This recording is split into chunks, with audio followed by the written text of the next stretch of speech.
Hi friends, welcome to my channel, Miza Kids. आज हम सुनेंगे कहानी चमत्कारी घड़ी की। रोहन एक साधारण लड़का था जिसे पुराने सामान इकट्ठा करने का शौक था। रोहन बाजार की एक पुरानी गली में घूम रहा है। चारों तरफ पुरानी दुकानें हैं जहां पुराने जमाने की चीजें बिक रही हैं। रोहन की नजर एक पुरानी घड़ी की दुकान पर पड़ती है और वह वहां रुक जाता है।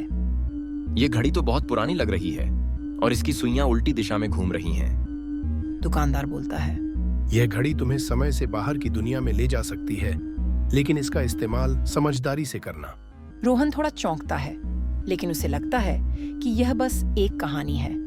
वह घड़ी खरीद लेता है और घर की ओर चलता है। रोहन अपने घर के कमरे में बैठा है। कमरे में हल्का अंधेरा है और रोहन घड़ी को ध्यान से देख रहा है। वह इसे घुमाने का सोचता है। उसकी उंगलियां सुइयों को पीछे की ओर घुमाने लगती हैं। जैसे ही सुइयां पीछे घुमाई जाती हैं, अचानक सब कुछ धुंधला होने लगता है। और ये क्या हो रहा है? कमरा गायब हो जाता है और रोहन खुद को एक अनजानी दुनिया में पाता है।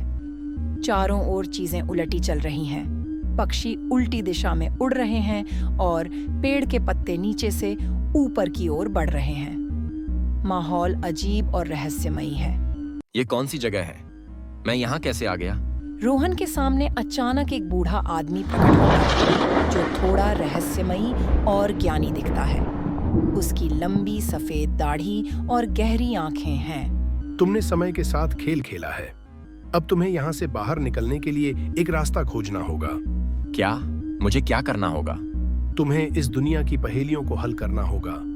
अगर तुम असफल रहे तो समय तुम्हें हमेशा के लिए कैद कर लेगा।